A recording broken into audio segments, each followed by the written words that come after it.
نحمده ونصلي ونسلم على رسوله الكريم أما بعد فأعوذ بالله من الشيطان الرجيم بسم الله الرحمن الرحيم قال الله تعالى في القرآن الحكيم والتين والزيتون وطور سينين وهذا البلد الأمين لقد خلقنا الإنسان في أحسن تقويم صدق الله مولانا العظيم إن الله وملائكته يصلون على النبي يا أيها الذين آمنوا صلوا علیہ وسلموا تسلیما. تمام احباب آپ اسلام کی بارگاہ میں درود پاک قلبی کیفیت کے ساتھ پیش کریں. الصلاۃ والسلام علیک یا رسول اللہ وعلی آلک واصحابک یا سیدی یا رحمت للعالمین وخاتم النبیین وشفیع المسلمین وجد الحسن والحسین والحمد للہ رب العالمین. توبہ کے بارے میں ایک مغالطہ ہے ہمارے ہاں. ہم یہ سمجھتے ہیں کہ توبہ اس کو کہتے ہیں چوریاں بھی کرتے رہیں ڈکیتیاں بھی کرتے رہیں اور رمضان آئے تو تہجد بھی شروع کر لیں. یہ توبہ ہے. ہم یہ سمجھتے ہیں. ہم یہ سمجھتے ہیں کہ یتیموں کی زمینوں پہ قبضے بھی جاری رہیں اور سال میں ایک دفعہ عمرہ کر رہے ہیں تو یہ توبہ ہو جائے. یہ نہیں ہے توبہ.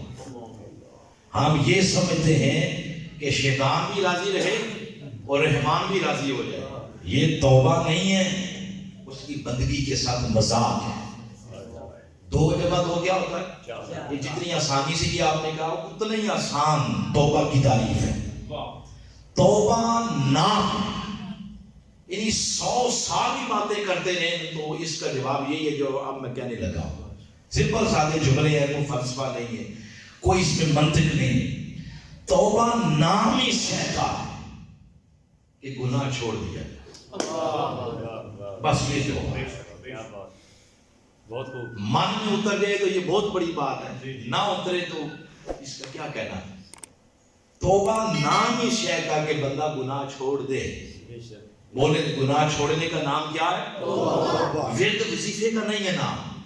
کوئی کہہ لے 1.25 مرتبہ استغفر اللہ استغفر اللہ استغفر اللہ, یہ میں کہوں گا توبہ ہو جائے گی تو گناہ بھی جاری رہے.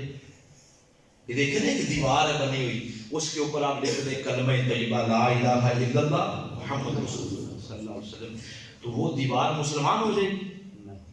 تو جس دیوار پہ کلمہ نہیں لکھا ہوا تو وہ دیوار پہ غیر مسلم ہو جائے گی. توبہ ورد وظیفے کا نام بھی نہیں.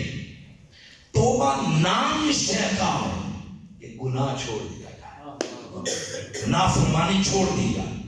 یعنی گناہ کے رستے پہ چلتے چلتے یک لخت بندے کو خیال آ گیا کہ میں نے مرنا ہے, میں نے قبر میں جانا ہے, میرا بھی جنازہ ہونا ہے, اس قبر کے اندر مجھے بھی لوگ رکھیں گے. بس اس خیال سے بندہ گناہوں کے رستے سے نیکی بھی آ جائے, اس کا نام توبہ. تو توبہ نام ہی گناہ چھوڑنے کا. اس کے بعد جب آپ کہیں گے نا استغفر اللہ, تو یہ جو لفظ ہے یہ آپ کی توبہ کو دلہن بنا کے اللہ کی بارگاہ میں پیش کرتا. اس کے بعد آپ کہیں گے استغفر اللہ.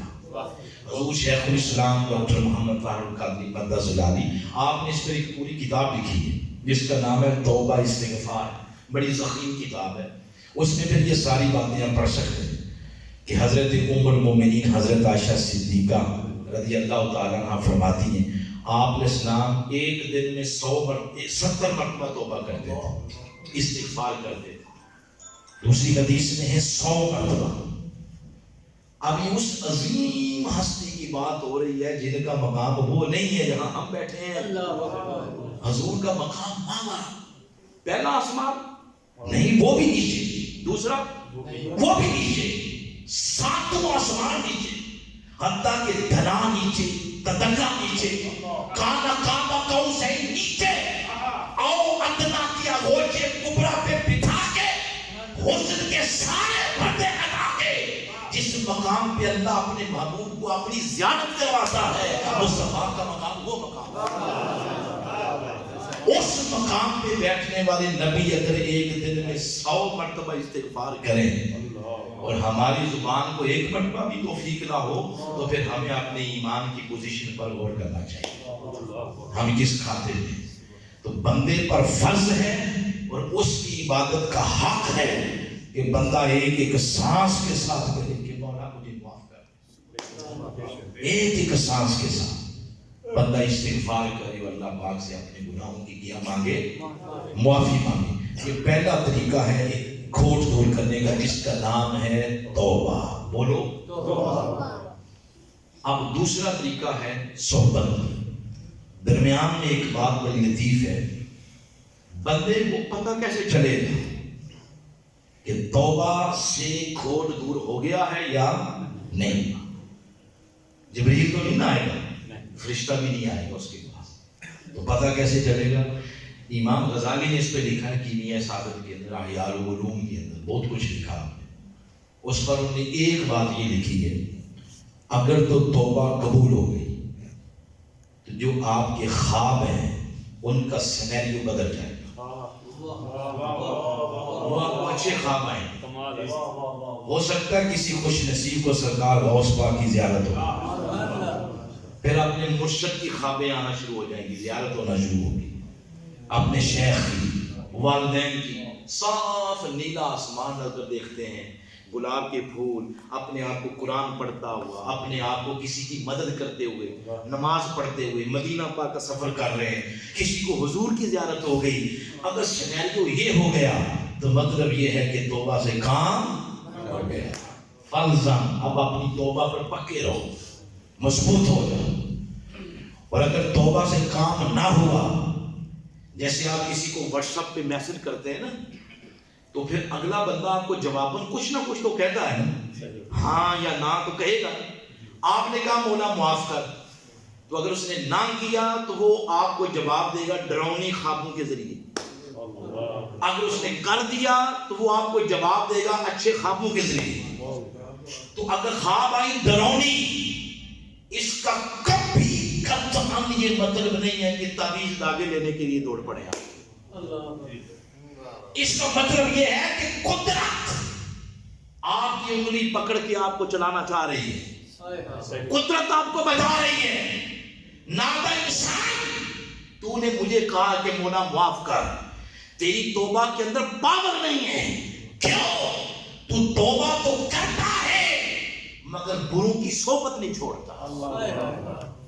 اب اپنی اس صحبت کو چھوڑ، چلا جا کسی نیک بندے کی صحبت میں بیٹھ جا، تیری توبہ میں اتنی پاور نہیں ہے کہ تیری توبہ کو قبولیت کے درجے پر یہ فائز کر سکے تیری اس معافی کو۔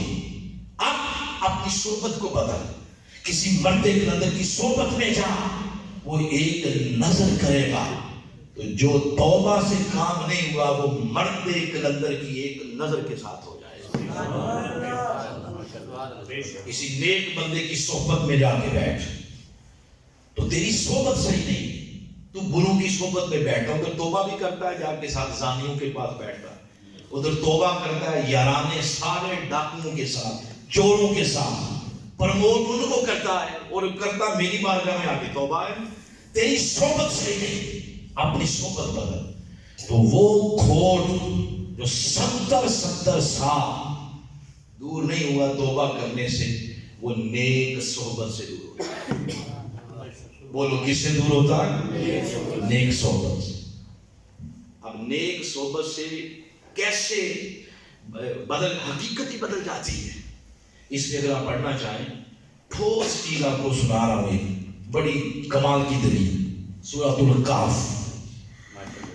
سورۃ الکہف کے اندر ایک بیان ہوا ہے کتے کا، کہ کچھ اللہ کے ولی، وہ بادشاہ تھا دقیانوس، یہ آقا علیہ السلام سے پہلے امتیں جو گزری ان کی بات ہے. تو دقیانوس بادشاہ ظالم تھا. اس دور کے نبی پر جو لوگ ایمان لے آتے ہیں انہیں مروا دیتا. تو کچھ لوگ اس پہ ایمان لے آئے تو اس نے ان پر زندگی عجیبن کر دی. انہوں نے اپنی بستی چھوڑ دی, دور غار میں چھپ کر عبادت کرنے کی غرض سے چل پڑے. ان کے ساتھ ساتھ ایک کتا بھی چل پڑا. تو جو پیچھے دیکھتے تو اور تو کوئی نہیں آ رہا تھا, کتا آ رہا تھا. تو کسی نے کہا کہ یہ اگر ساتھ چلا گیا تو اس کی عادت ہے بھونکنا, جہاں ہم بیٹھیں گے یہ بھونکے گا تو شور مچائے گا تو لوگ اس کی آواز سے ہم تک پہنچ جائیں گے اور منصوبہ کا سارا فلاح ہو جائے گا. تو کسی نے کہا پتھر اٹھاؤ اس کو مارو بھگاؤ. پتھر مارنے لگے تو صاحب تفسیر مظہری نے لکھا ہے کتا اپنی پچھلی ٹانگوں پہ ایسے کھڑا ہو گیا اور اگلی ٹانگیں ایسے دعا کے لیے نہیں پھیلاتے ہاتھ, تو ایسے عرض کرتا مولا مجھے زبان دے تیرے بندوں سے بات کرنا چاہتا ہوں. وہ زبان حال سے کہتا ہے مجھے کیوں مارتے ہو, میں نے کیا بگاڑا تمہارا. آگے سے نے کہا کہ یہ مسئلہ ہے اس لیے تجھے بھگا رہے ہیں. اب اس کتے کا جواب سنیں. اس کتے نے کہا ہے اللہ کے بندو بے فکر ہو جاؤ, میں نے بھونکنے والوں کی صحبت ہی چھوڑ دی, میں نے ان کی مجلس ہی چھوڑ دی, میں تمہاری صحبت میں آ گیا. میں نے کتوں کی بھونکنے والوں کی صحبت ہی چھوڑ دی ہے اور تمہاری صحبت میں آ گیا. اب کتا ساتھ چلا گیا. وہ جب غار میں بیٹھے تو قرآن حکیم میں آگے اللہ تعالیٰ نے ارشاد فرمایا کہ جو ہی وہ غار میں بیٹھے وَلَبِثُوا فِي كَهْفِهِمْ ثَلَاثَمِائَةٍ سِنِينَ وَازْدَادُوا تِسْعًا, 309 سال, 3 صدیاں اور 9 سال کے لیے اللہ تعالیٰ نے ان پر موت طاری کر دی, سلا دیا. اس غار کو ہی قبر بنا دیا. اب اللہ کے ولی اس قبر غار نما قبر کے اندر سوئے ہوئے, یعنی موت طاری کر دی. اس کے بعد ارشاد فرمایا وَتَحْسَبُهُمْ أَيْقَاظًا, جب تم انہیں دیکھو گے تو یوں تصور کرو گے شاید یہ زندہ, تم گمان کرو گے یہ زندہ. اس طرح کی پھر باتیں فرمائی. پھر اس غار کے 2 دروازے تھے, ایک مشرق کی طرف کھلتا ہے ایک مغرب کی طرف. مشرق سے چڑھتے سورج کی روشنی بھی اندر پڑ رہی ہے ان کے جسموں پر, غروب ہوتے ہوئے سورج کی شعائیں بھی اس دروازے سے اندر آ رہی ہیں, ان کے جسم پر پڑتی ہیں روشنی. اگر گھر میں آٹا گوندتے کوئی آٹا بچ جائے تو باہر سین میں رکھتے ہیں سورج کی روشنی میں یا اندر فریج میں رکھتے ہیں؟ بولو, باہر رکھیں تو خراب ہو جائے گا. تو اللہ تعالیٰ نے ان کے وجود کو بچایا سورج کی روشنی سے تاکہ ان کا وجود گل سڑ نہ جائے, خراب نہ ہو جائے. تو اللہ نے کیا کیا, فرمایا وَتَرَى الشَّمْسَ إِذَا طَلَعَتْ تَزَاوَرُ عَنْ كَهْفِهِمْ ذَاتَ الْيَمِينِ وَإِذَا غَرَبَتْ تَقْرِضُهُمْ ذَاتَ الشِّمَالِ. فرمایا چڑھتے سورج اور غروب ہوتے سورج, تو چڑھتے بھی غروب ہوتے بھی ان کے دروازے سے دائیں بائیں جانب مڑ کے چڑھ اور مڑ کے غروب ہو تاکہ تیری شعاؤں کے ساتھ کہیں ان کے جسم خراب نہ ہو جائے. 3 صدیوں کے لیے اللہ نے اپنی تقدیر کا نظام ہی بدل کے رکھا. جن کی خاطر ولیوں کی خاطر, ولیوں کی خاطر اللہ تقدیریں بھی بدل کے رکھ دیتا. اس کے بعد پھر آگے اللہ تعالیٰ نے کتے کا بھی ذکر کیا. یہ ساری باتیں کرنے کے بعد عقیدے سے متعلق بھی ایک بات کر لیتے ہیں, پھر آگے بڑھتے ہیں جو ریلیونٹ بات ہے. جب اللہ پاک نے 3 صدیوں بعد انہیں اٹھایا تو فرمایا یہ بتاؤ کم لبثتم, تم تینوں بتاؤ کہ یہاں کتنی دیر بیٹھے رہے. اب ان میں سے ایک بولا, اس نے کہا لبثنا یومن, مجھے لگتا ہے کہ 1 دن, مجھے لگتا ہے کہ 1 دن. ایک نے کہا نہیں آؤ بالا یوم, مجھے تو لگتا ہے دن کی تھوڑی ساری گھڑیاں. یہ وہ کہہ رہے ہیں. اور قرآن نے تصویر کا دوسرا رخ کیا بیان کیا, 300 سنین وازدادوا تسعا, 309 سال. قرآن حقیقت یہ بیان کر رہا ہے اور وہ حقیقت بیان کر رہے ہیں کہ 1 دن یا دن کی چند گھڑیاں. کیا خیال ہے 3 صدیوں میں اور 1 دن میں فرق ہے یا نہیں؟ بہت فرق ہے. آپ گاڑی صبح مین روڈ پہ کھڑی کریں، صبح کھڑی کریں شام کو لینے جائیں، گاڑی کی کنڈیشن بتائے گی کہ یہ بڑی دیر یہاں کھڑی رہی ہے، اتنی دھول پڑ جائے، مگر ان کے جسموں کو کچھ بھی نہیں ہوا، ناخن ہی بڑھ بڑھ کے دیکھیں 10 کلومیٹر لمبے ہو گئے ہوتے، وہ بھی نہیں بڑے ہوئے، داڑھی بال اتنے ہی، جھڑیاں کو نہیں پڑی، لباس خراب کوئی نہیں ہوا۔ یہ آیت ہے اور اس طرح کی 2-4 اور آیات ہیں جن کے تناظر میں ہمارے سیانے کہتے ہیں کہ یہ تو 3 صدیاں 10 صدیاں گزر جائیں، قبر کے اندر محمد کے غلاموں کا کفن یہ جو عقیدہ ہے اس کے پیچھے یا قرآن ہے یا مصطفیٰ کے فرامین ہے کہ محمد کے غلاموں کا کفن میلا نہیں ہوتا۔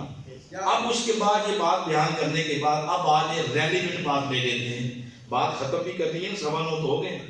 فرمایا سیقولون، اب تم کہا کرو گے، فیوچر کا سیغہ ہے مستقبل کا، فرمایا تم کہا کرو گے غار والے ثلاثہ 3 تھے، تو میں یہ کہوں گا رابعہم کلبہم، تمہیں وہ 3 نظر آگے تو چوتھا کتا نظر نہیں آیا؟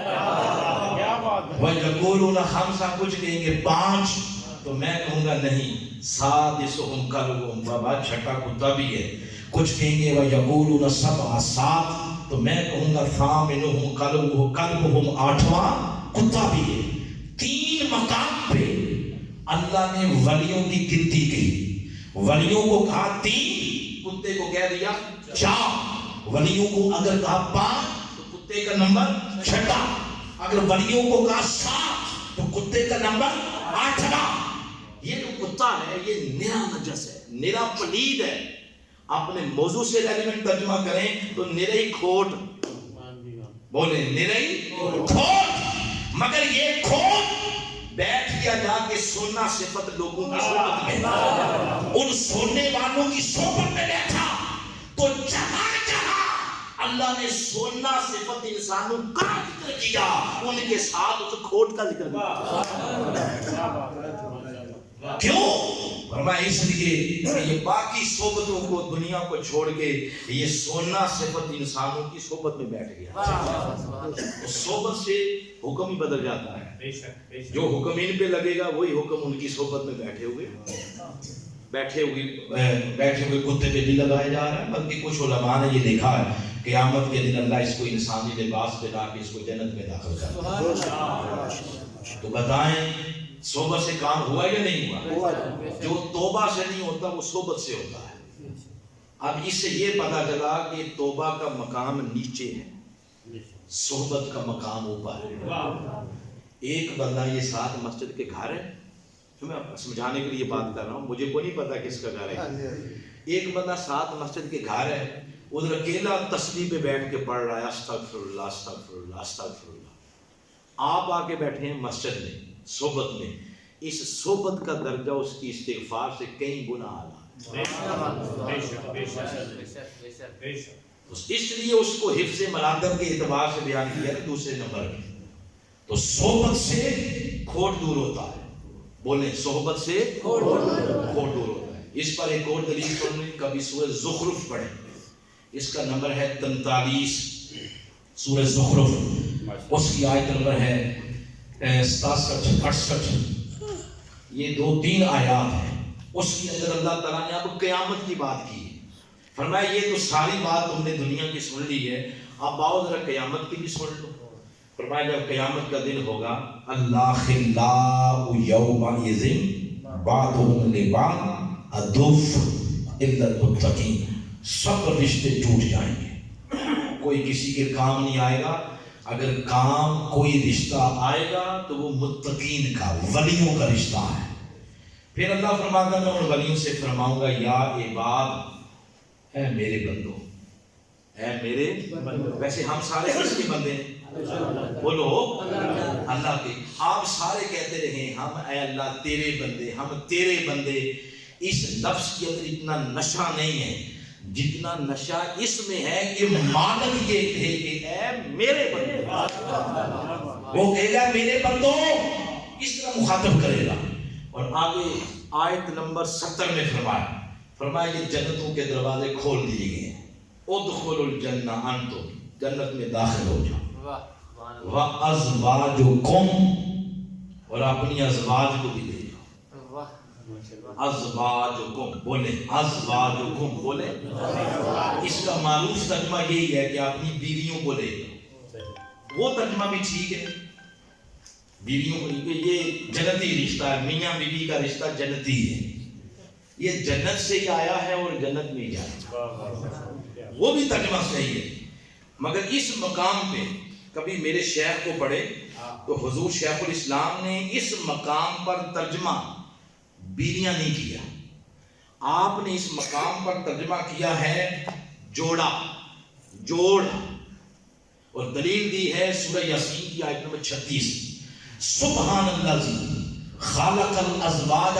کلھا، اللہ نے ہر شے کو جوڑا جوڑا بنایا، اس آیت کا امپلیمنٹ اگر یہاں کریں تو اللہ فرما رہا ہے اے میرے بندو،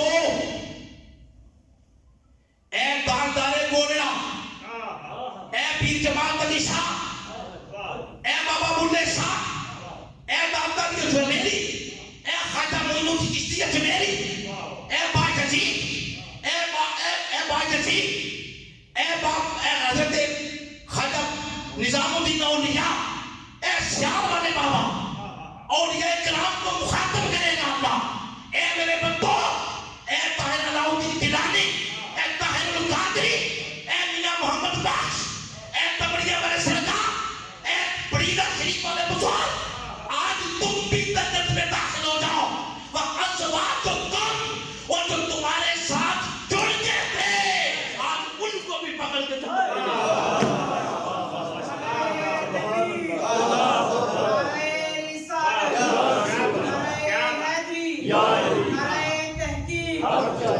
اصل میں اللہ یہ فرمانا چاہ رہا ہے کہ جو تمہاری صحبت میں آ کے اتباع زواجوں کو، اور جو تمہاری صحبتوں سے جڑ گئے تھے انہیں بھی لے کے جنت میں چلے۔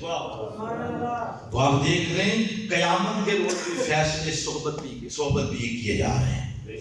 آج رات جب سوئیں، میکسیمم یہاں ہمارے جوان ساتھی بیٹھے ہیں، بچے بیٹھے ہیں، تو آج جب رات سوئیں، آج لسٹ بنانی ہے اپنے دوستوں کی، اور نہ امی سے پوچھنا ہے نہ ابو سے پوچھنا ہے، اندر والے مفتی صاحب سے پوچھنا ہے، یہ جو ضمیر بیٹھا ہے اندر، اس سے پوچھنا ہے کہ میرے دوستوں کی لسٹ میں کوئی ایسا دوست تو نہیں ہے جس کی وجہ سے میں خدا کی پکڑ میں آ جاؤں۔ اور وہ کون بتائے گا؟ وہ آپ کو اندر کا من، آپ کا من بتائے گا، آپ کا مفتی بتائے گا، آپ کا ضمیر بتائے گا۔ اگر کوئی ایسا دوست ہے جس کے بارے میں اندر کھٹکا ہے، آج وقت ہے ایسی صحبت کو چھوڑنے۔ اور اگر کوئی ایسا دوست ہے جس کی دوستی بھی آپ کو فخر ہے کہ اس کی وجہ سے شاید میں بھی بخشا جاؤں، تو فالزا ایسی دوستی کو، ایسی صحبت کو پھر پکا پکڑ لو، ایسی دوستی کو کیا کر لو؟ پھر پکا پکڑ لو۔ تو آج صحبت کا، سنگت کا مفہوم بدل گیا ہے، یہ بھی صحبت ہے، یہ بھی دوستی ہے، یہ بھی سنگت ہے۔ آپ اس پہ جو ایپ کھولیں گے، جو سائٹ کھولیں گے، یوٹیوب کھول کے آپ جو دیکھیں گے آپ اس کی صحبت میں چلیں گے۔ آپ غلاظت دیکھ رہے ہیں تو یہ لکھ رہا ہے کہ یہ غلاظت کی صحبت میں بیٹھا ہوا ہے۔ آپ ادھر کوئی نعت سن رہے ہیں تو یہ لکھ دے گا یہ آپ نے نبی کی تعریف سن رہا ہے، یہ بھی صحبت ہے۔ تو یہاں سے لے کر فزیکلی انسانوں کی صحبت تک ہمیں اپنی صحبتیں بدلنی ہوں گی۔ اس کا پازیٹیو استعمال کریں، اس کو دیکھ دے کے نہ اپنی آنکھوں کو گندا کریں نہ اپنے من کو گندا کریں، پازیٹیو اس کا استعمال کریں۔ تو وہ گناہ جو توبہ سے معاف نہیں ہوتے، کس سے معاف ہوتے ہیں؟ صحبت سے۔ اور اگر صحبت سے بھی کام نہ ہوا، ہم منٹ تو ہمارے پاس کوئی رہ گئے ہیں 10، تو اس کے اندر ہم اپنی گفتگو کو مکمل کر لیں۔ تو اگر صحبت سے کام نہ ہوا، اس کا مطلب یہ ہے بندے تیرے گناہ بہت زیادہ ہیں، تیری خطائیں بہت زیادہ ہیں۔ اب یہ جو لفظ میں بول رہا ہوں گناہ یا خطائیں، یہ قرآن کے تو لفظ، قرآن میں تو گناہ کا لفظ کوئی نہیں آیا، چھوٹا گناہ بڑا گناہ، گناہ کا لفظ نہیں، یہ تو ٹرانسلیشن ہے۔ قرآن میں چھوٹی غلطیاں ہوں گی، چھوٹی، اس کو کہتے ہیں خطائیں، بڑے گناہ ہیں اس کو کہتے ہیں ظلم۔ بولے کیا کہتے ہیں؟ ظلم۔ چھوٹے چھوٹے گناہ ہیں تو ان کو کہا کہ قرآن کہہ رہا ہے خطا، بڑے کبیرہ ہیں تو اس کو قرآن کہتا ہے ظلم۔ تو اس کا مطلب ہے کہ اگر توبہ سے نہیں کام ہوا، صحبت سے نہیں ہوا، اس نے بڑا ظلم کیا ہوا ہے، وہ ظالم ہے کہ نہ صحبت سے کام ہوا نہ توبہ سے کام ہوا۔ اس کا مطلب ہے کہ اتنے گناہ، تو ایسے ظالموں کے لیے اللہ ایک اور دروازہ کھول رہا ہے۔ وہ فرماتا ہے وَلَوْ أَنَّهُمْ إِذْ ظَلَمُوا أَنفُسَهُمْ، اپنی جانوں پہ اتنا ظلم کہ نہ توبہ سے معاف نہ صحبت سے معاف۔ اے اپنی جانوں پہ ظلم کرنے والوں، کبھی یہ نہ کہہ دینا کہ اللہ پاک نے کوئی اور آپشن نہیں دیا، مہلت نہیں دی، اب آؤ جاؤکا، اب آؤ میرے محبوب کے در اقدس۔ اور محترم مجھ سے سننے بیٹھے ہیں محترم علامہ صاحب میری بات کی تائید کریں گے، اللہ پاک نے یہ جو فعل بیان کیا ہے آنے کا، جاؤکا، محبوب کے پاس آؤ، یہ الہ کے صلہ کے ساتھ بیان نہیں کیا کہ جاؤ الی المدینہ، کہ مدینہ پاک آ جاؤ، یہ الہ کا صلہ بھی نکال دیا ہے، صرف کا، جیسے ہم کہتے ہیں ایاکا نعبد و ایاکا نستعین، تو یہاں کا کی ضمیر حضور کے لیے ہے کہ جہاں بھی بیٹھے ہو، ظفرآباد میں ہو، ناروال میں ہو، پنجاب میں ہو، سندھ میں ہو، پاکستان، بنگلہ دیش، روئے زمین میں جہاں بھی بیٹھے ہو، بس میرے محبوب کا تصور، میرے محبوب کا وسیلہ ہو، تو باری تعالیٰ صرف تیرے محبوب کا وسیلہ دینے سے یہ کام ہو جائے گا؟ فرماتا نہیں، کام اتنا بھی سوکھا نہیں جتنا تم نے سمجھ لیا۔ تو پھر مولا وہ فرماتا پھر ان سے پوچھوں گا کہ میرے محبوب آپ کا نام لے رہا ہے، آپ اسے جانتے ہیں، تو تھوڑا سا جشن تصور میں لائیں، کیا خیال ہے؟ اگر حضور نے فرما دیا نہیں، کدھر جاؤ گے؟ پھر کہیں کے نہیں آپ رہیں گے۔ اس لیے سیانے کہتے ہیں کم از کم اتنا تعلق ضرور بنائے رکھیں حضور سے کہ قیامت کے دن حضور فرما سکے مولا میرے ہی اجڑ کی بچھڑی ہوئی بکری ہے، یہ میرے ہی ہے، عمل میں پیچھے رہ گیا ہے، نیت کا ماڑا نہیں تھا، تو کم از کم اتنا تعلق تو حضور سے ضرور بنائیں کہ میرے آقا مجھے دیکھ رہے ہیں، میں ان کا غلام ہوں، کیا منہ لے کے جاؤں گا قبر میں؟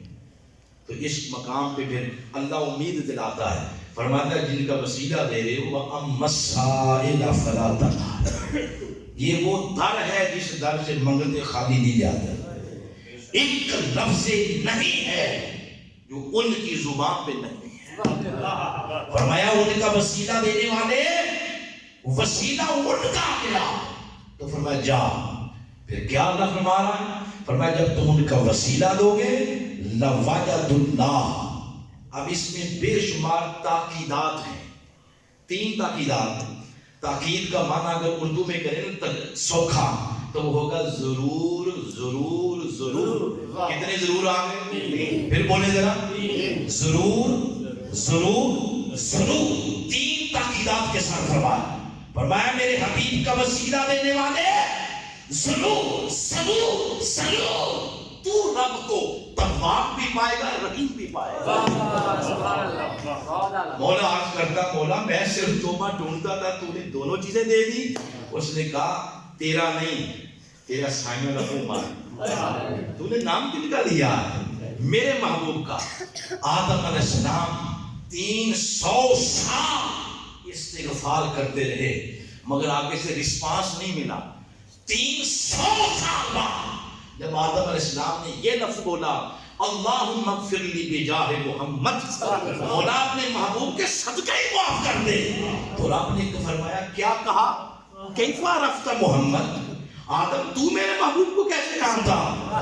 تو جب آدم نے دیکھا کہ نام لینے کی دیر ہوئی ہے، آگے اس کی آواز آ گئی ہے، آگے اس نے رسپانس دیا، تو عرض کیا مولا میں تو اس دن سے جانتا ہوں جس دن تو نے میرے تن میں روح پھونکی، میری آنکھ کھلی، عرش کے پائے پہ میں نے لکھا دیکھا تھا لا الہ الا اللہ محمد رسول اللہ۔ میں اس دن ہی سمجھ لیا تھا کہ یہ تیرا بڑے پیارا محبوب ہے، تو مولا اس کے صدقے معاف کر دے۔ تو اللہ تعالیٰ حضور کا وسیلہ دینے کی دیر ہوگی کہ اللہ پاک مغفرت کے دروازے کھول دے گا۔ آؤ حضور کے قریب ہو جائیں۔